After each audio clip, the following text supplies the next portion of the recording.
I'll be.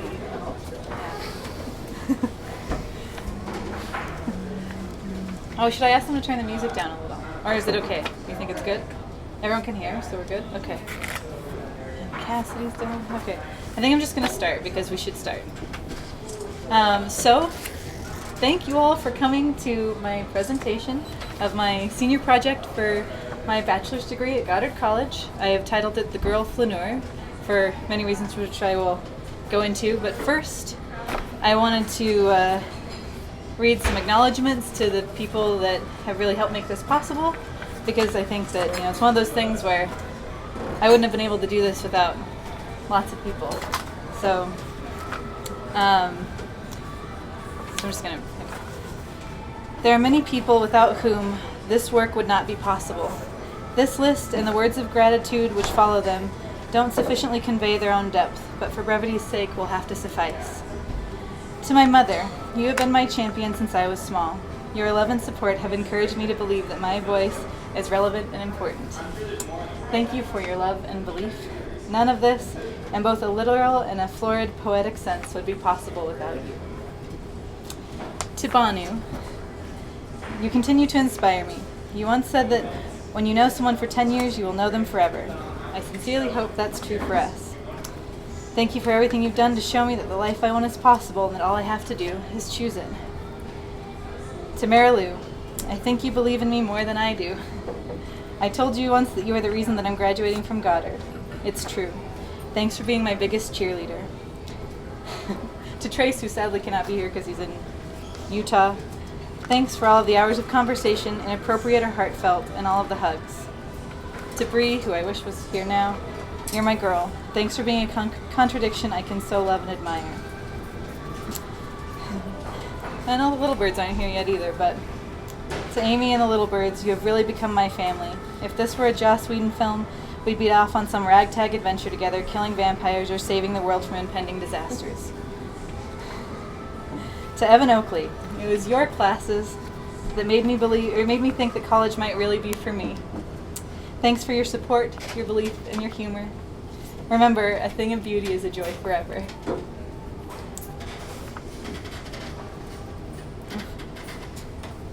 Sorry, I'm gonna get a little emotional. To Evan Miller, thanks for all the Frisbee time.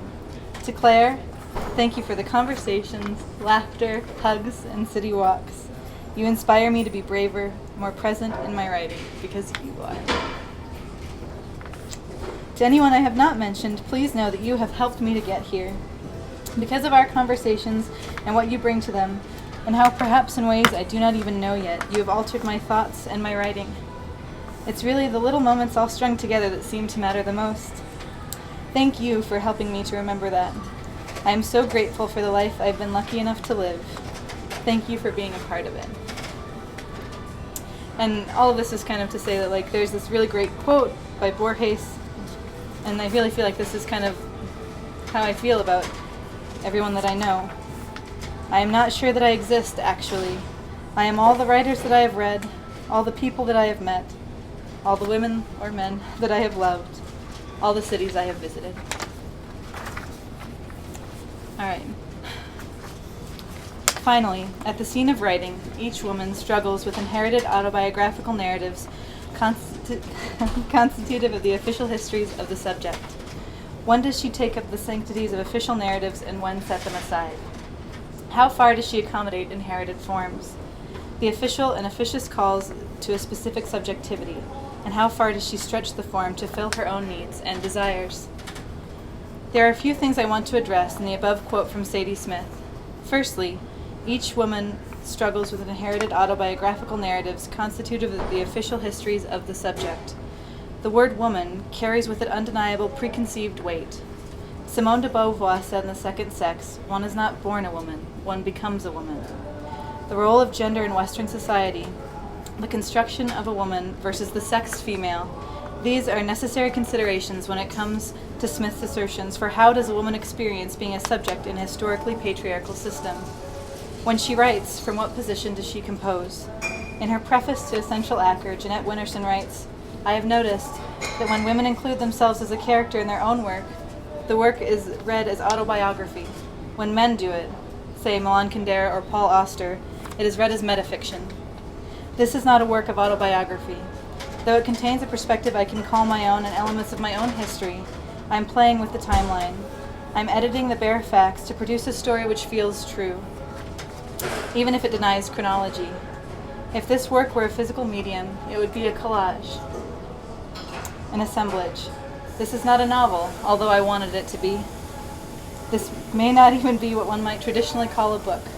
This is merely the presentation of my position, here in the Western world, negotiating subjecthood, and trying to make some sense of it all. Sheila Heti asked, how should a person be? She lived and wrote her way into the answer. This is me, writing and living my way into mine. Secondly, when Smith asks, how far does she stretch the form to fill her own needs and desires? I respond, until they burst.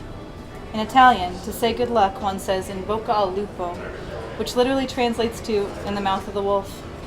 The second half of that phrase comes from the recipient of the luck, who responds crepi, meaning may it burst. So here's to the stretching of the form. May it burst like the wolf's mouth, that I may find my words carrying me into my own future.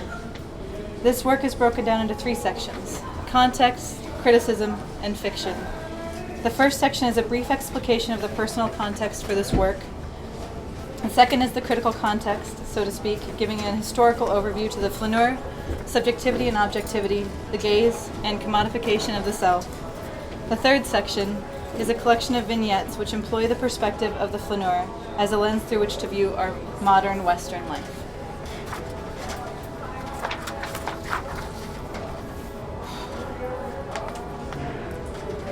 Everyone wants a context, an explanation, an easy answer.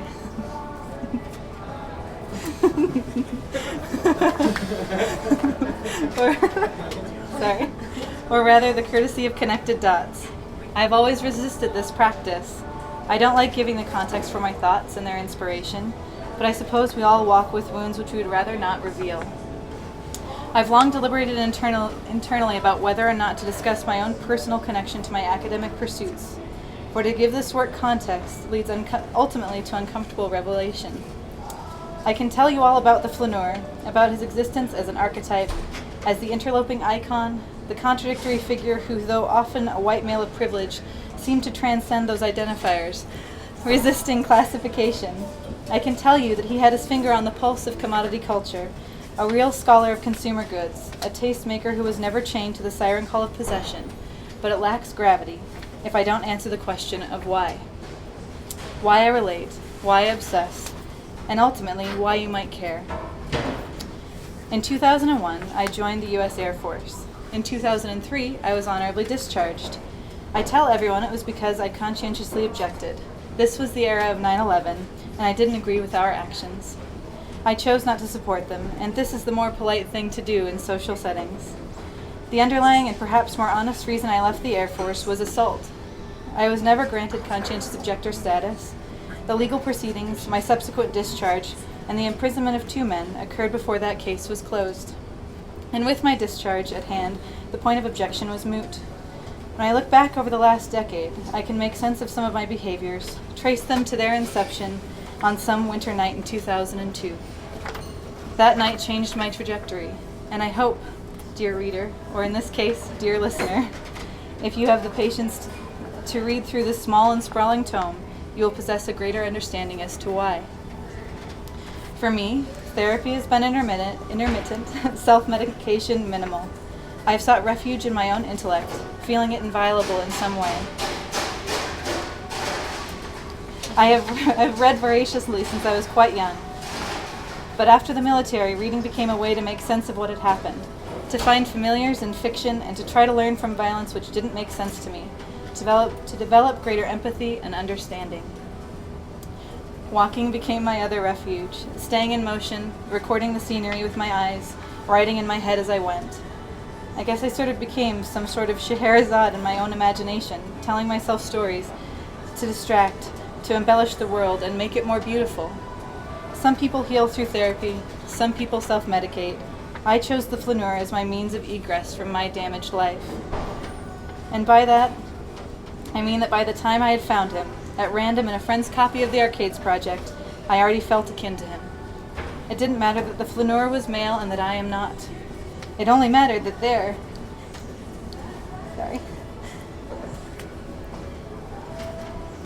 in a time where I was a more broken human being, I found reassurance in the notion that there were others like me, discovering the city with new eyes and finding themselves reflected in its geography. Sorry, this is probably going to happen a few times, everybody. While studying the Flaneur at Goddard, I read from the works of Karl Marx, David Harvey, Walter Benjamin, Luce Irigaray, Simone de Beauvoir, Judith Butler, Anais Nin, Kathy Acker, Christina Rossetti, Sadie Smith, Antonin Artaud, Angela Carter, and Andre Breton. I've cut a path through the theoretical, with Marxism, feminism, criticism, and gender theory, and the fictional, the personal, Anais Nin, Sheila Heti, Andre Breton, Kathy Acker. In reading widely across disciplines, I got to examine histories through various lenses to enrich my understanding of theory, history, and experience. In using fiction as a form for the presentation of my work, I am able to work around the rules of traditional academic forms. I am not limited to citation styles, quote lengths, margins, that can collage the works of others into my own work to create a layered portrait of contemporary experience and history. Also, using this form allows me to use the archetype of the detached observer to study my own experience with the intellectual remove of the academic. I am allowed to be an observer instead of a participant. Through this process of self-reflection, I can learn about myself, my behaviors, my motivations, my reactions, and hopefully I can further my understanding too. So now that you guys kind of have a context for what I've been working on, I'm going to touch on a few parts of like the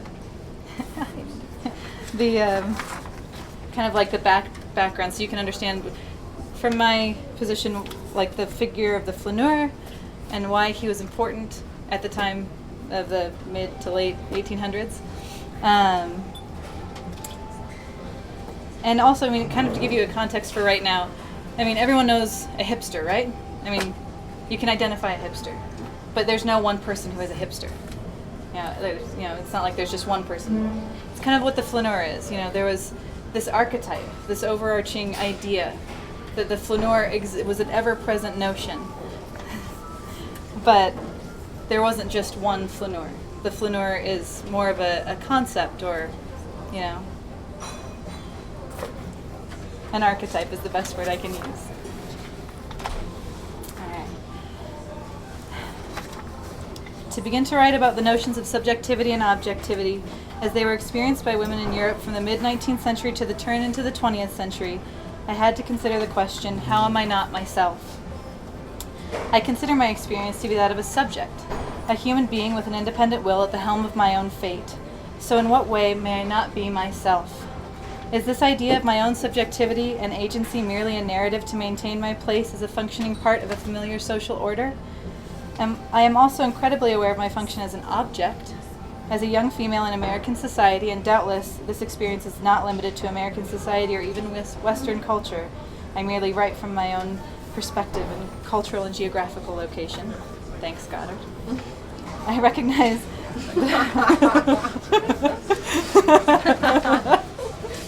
It's very true.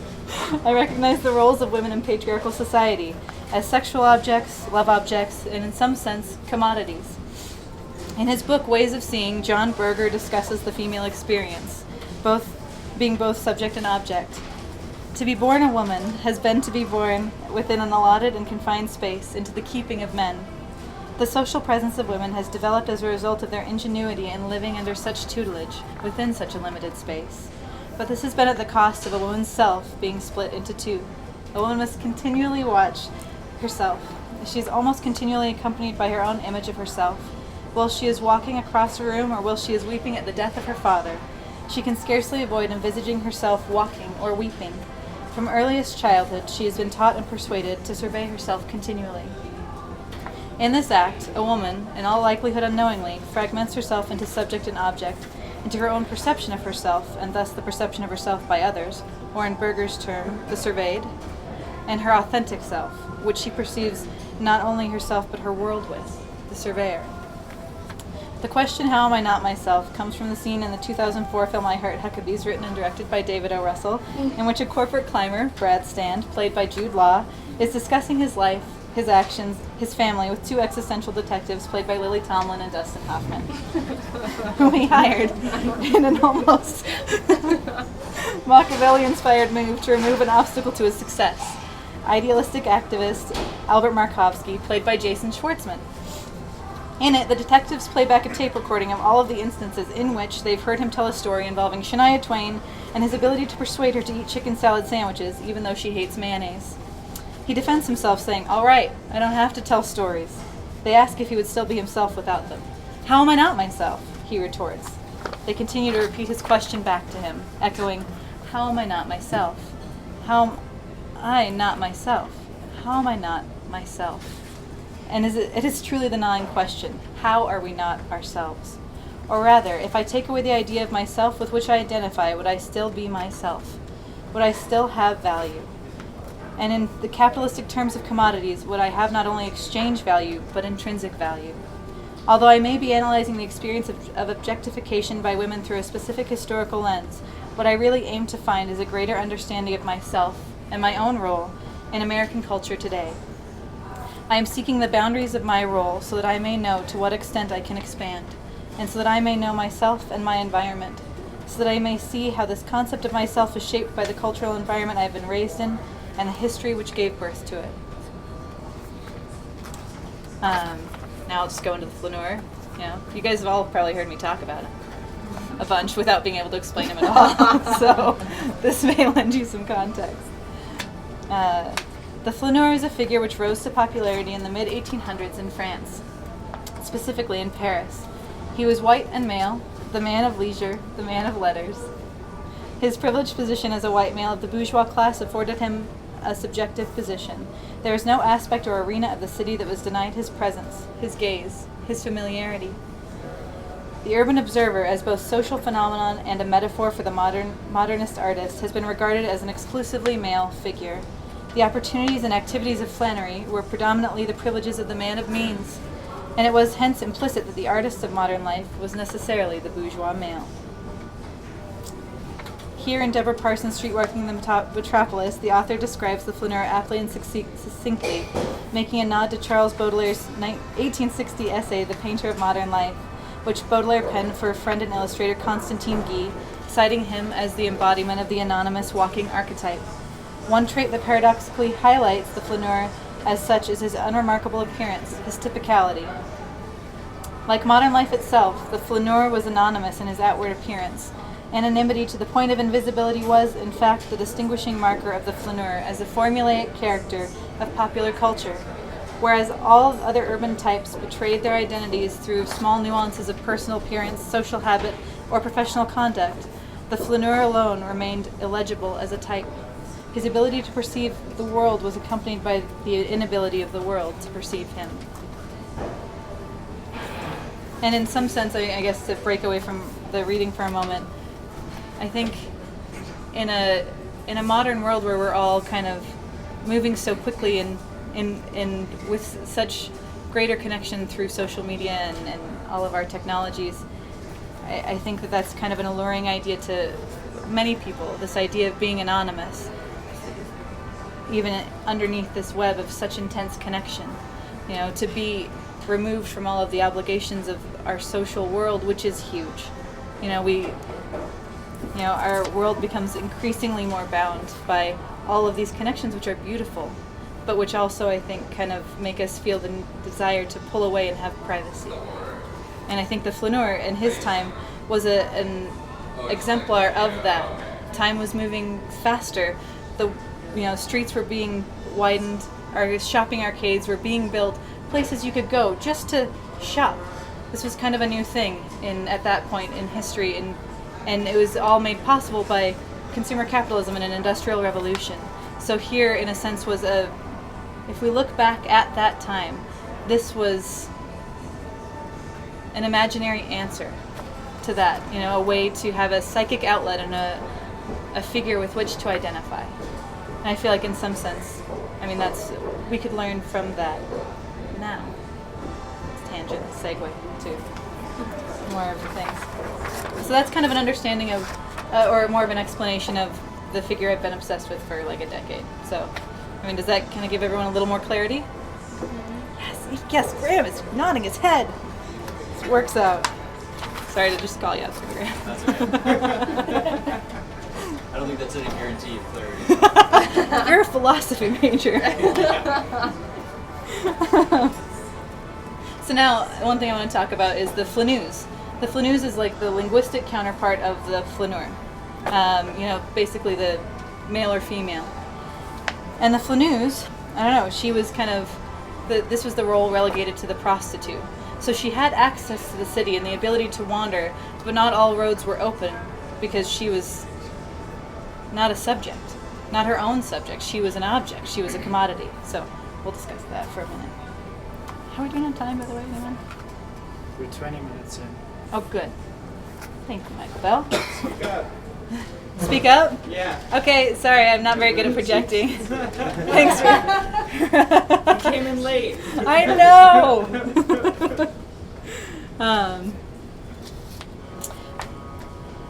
That's a great song. But what of the flaneuse? Sorry, it is a great song! And it's kind of like perfect for this. The Arcade Fire, the Suburbs album is like the perfect kind of thing for this paper, I think. You know, I mean, you've got kind of the change, not being able to cope with the change that's happening rapidly, wanting to be the modern man, being ready to start. When he says, now that you're knocking out my door, saying please come out.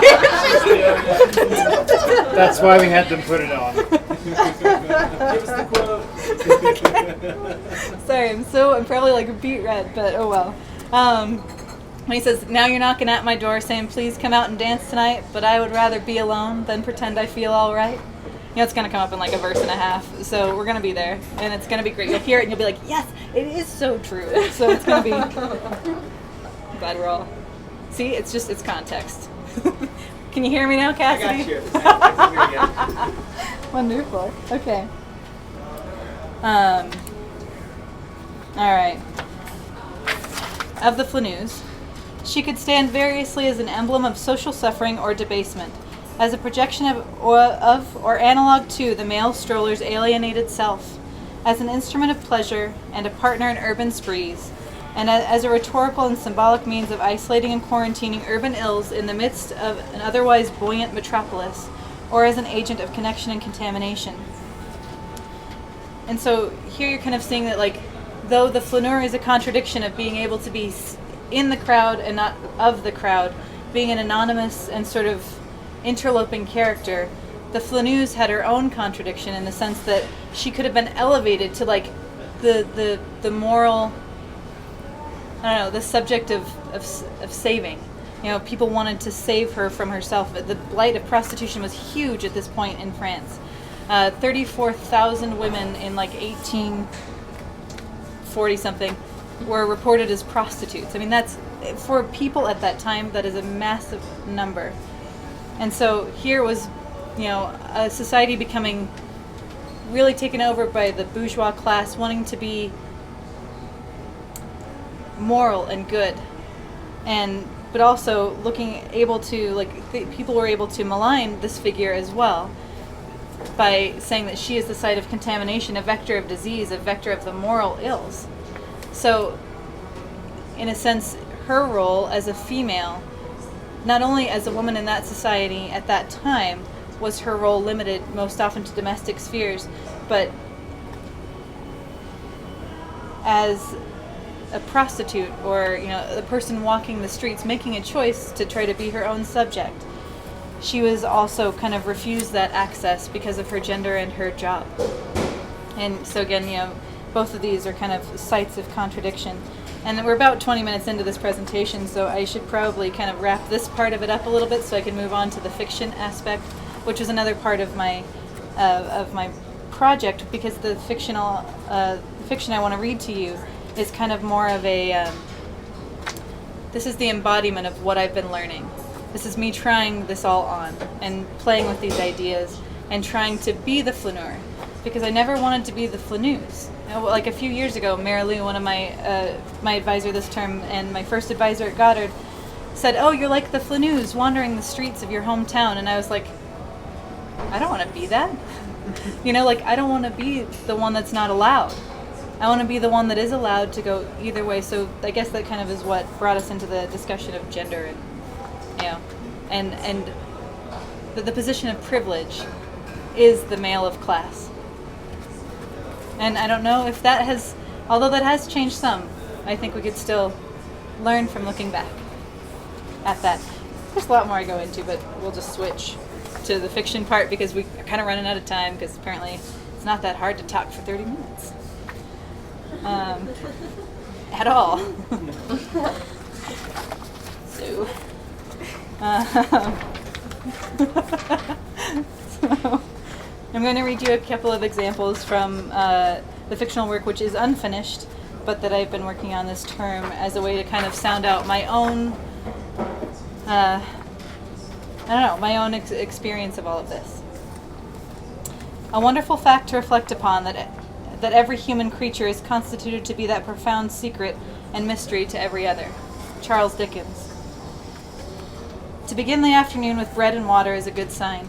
Such simple sustenance allows the afternoon's canvas to be blank, to quiver while it waits for my impressions. Christina Applegate is a judge on this season of the American television show So You Think You Can Dance.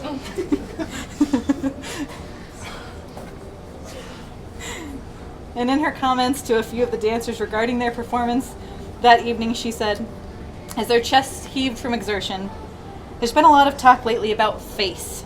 If your intention is clear, it comes through in your face, in your performance. They say of actors, I can see them when they're acting. And at those moments, they've lost hold of their intentions. It's the same with dance. Only for a few moments tonight did I see you dancing." Though I doubt it was intended to be, this notion is incredibly deep for American primetime television. I've been carrying it around with me, chewing on it as I go about my mundane life. Am I even the author of my intentions? I certainly hope to be. Sometimes I forget to be intentional at all. Sometimes I am blind force propelled by whatever emotion last gripped me, last held me in the swells of its wave, sending me senseless to the shore. I shudder to think of what comes through to others at those moments. If I am able to hold on to my intention, I must do so with imagination, this all being so intangible. I see my intention as a taut rope descending through my frame, with a pulley near my collarbone, a bucket lowered deep into the well. I imagine it as a fish hooked once again to a long line, struggling against the reel and rod I hold in my hands, pulling back, reining in. These are the images I paint, but what do they entail? It is my desire in these coming pages to give you a thread through the labyrinth of my learning, the yarn given to Theseus from Ariadne that he might make it through the twists and turns and back from the Minotaur alive. This will not be a linear presentation of information following a familiar structure or plotline. This is more of a fever dream. Strong symbols swim to the surface and collect, leaving you to fill them in as only you can, that you may create something new entirely. The questions I will present to you here have been my obsessions, minor or major, throughout much of my life. I will tell you why as best I can. James Baldwin wrote in the introduction to Notes of a Native Son, "One writes out of one thing only, one's own experience. I have not written about being a Negro at such length because I expect that to be my only subject, but only because it was the gate I had to unlock before I could hope to write about anything else." I relate to James Baldwin in these preliminary sentences. I, too, cannot hope to write about anything else until my own experiences, those moments which gave birth so long ago to the ideas and objects which still obsess me, are allowed to climb the rope from the waters of my dark well and breathe the air, bathe in the light. There's no nobility in this, I assure you. I simply cannot move forward with all of these moments in tow. They have become too heavy, encumbering my future life. In the immortal words of Humbert Humbert, ladies and gentlemen of the jury, exhibit number 1 is what the seraphs, the misinformed, simple, noble-winged seraphs envied. Look at this tangle of thorns.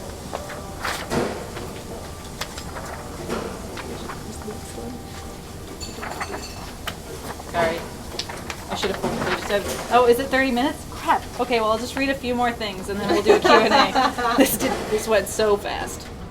I didn't have the heart to imagine. Andre Breton. When it comes to love, does one just stop when one gets tired, settling upon a resting place of another heart, another mind? Think about all of those hearts, all of those human hearts, all swelling, all shrinking, all breaking, all full of all the loves that have come before, all the loves that wait, so long as we are granted enough days to encounter them there, further on the road. It is an underestimated marvel when one thinks of everything we each contain. Marcel Proust was of the mind that the moments of our lives live or embed themselves in objects, like dead souls in the folk stories of one culture or another. I wonder then, what objects I might stumble upon, which would reveal to me some forgotten moments of my past.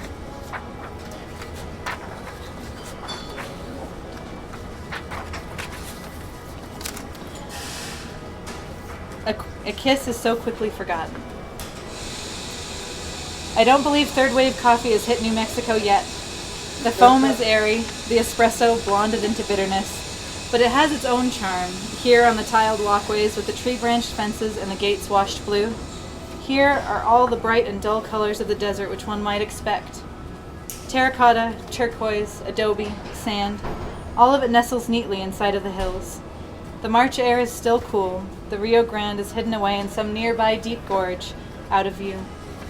Just like in The Little Prince, the beautiful thing about the desert is that it hides a well somewhere. 2 things. 1, I wish I had remembered my sunglasses. 2, I wish on some small level that I was here alone, that I spent more time alone. Okay, 3 things. 3, I wish that sex wasn't always a requisite tender of exchange inside of a relationship. I do not want to be touched. My body rebels against it.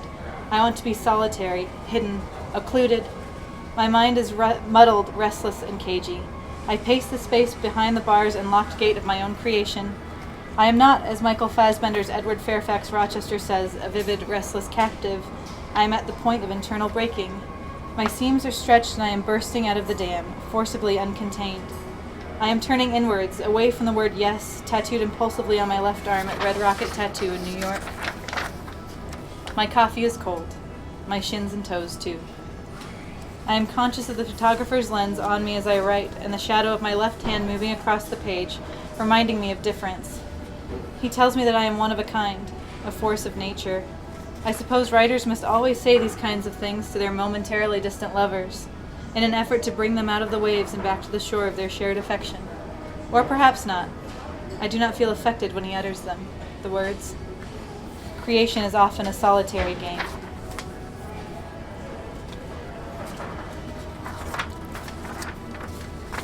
Oh. I would say if Nick was here. Oh, Nick, are you here? You're quoted in this one. Things that aren't related that become related. Nick Flesner. The clear blue sky outside and the 9 a.m. light on red painted brick. The paint peels. Her bright white sweater, red bangs, and Warby Parkers. She just had a baby, but looking at her you'd never know it. Her big tooth smile, not holding back, standing at the counter in a dusty purple velvet jacket. The matzo grinders, the handwritten chalkboards, the limitless fashion found in a big city. Natural nails and simple jewelry. Low tire pressure on the fendered bicycle outside. Old Schwinn, baby blue, tethered to a sign which reads, "No standing, anytime." She touches her chest while she speaks. She drinks tea. I ought to be a novelist. Then life is work, or at least the subject of study. The fruit in the bowl arranged on the table to draw again and again. The practices of still life. I used to feel uncomfortable here in the city. And I'll just read one more. Life goes headlong. We chase some flying scheme, or we are hunted by some fear or command behind us. Ralph Waldo Emerson. A thought I've been turning over in my mind, like stone in the hand, like change in the pocket, grasped and idly counted, is that maybe my desire to be the flaneur implies that I desire to be a man, to be like a man, solar and sure. Many of my friends are male. Do I aim to emulate them while remaining in my female sex? Note hurriedly scratched in the cover of another notebook. How to be a flaneur in my metaphysical life, to appropriate the model for the modern woman who can be so free, more importantly in imagination. The flaneur, a sense of knowing and understanding without the sense of such intense investment, the sad and the love combined. We have a fetish for the truth. It limits our creativity. Newcomb Greenleaf. And what does my desire do to its objects? Consider this at a later date. And remember at some point to discuss my relationship to commodity, not only as a sublimation of my errant desires in a monogamous union, but as a result of being spread thin by my multiple friendships, to never, when existing in relationship to others, be free of the shimmering lure of the exotic, buyable, unfamiliar. Consumer capitalism as the goblin merchantmen selling their goblin fruits down the glen, calling, come by, come by. To write it all as a novel instead, or rather as an uncategorized prose piece, a hybrid, or rather not without category, but within the blurred lines of many categories, to flaneur through my own work, weaving stringed strands. At the locus of intersecting stories, intersecting narratives, story as a game of telephone, as a transmission from one to another, different attachments to the words, what one does, what one loves, all that is comprehended in the space of individual languages, sentences resulting from conversations with Laurel on the way to Red Nature. I think we can stop there, since we're already past time for the presentation. So, questions?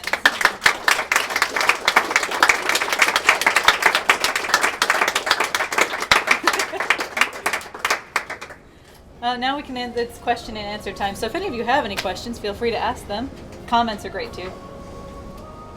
Graham, you look perplexed. Working on something. Cool. I have a question. Talk.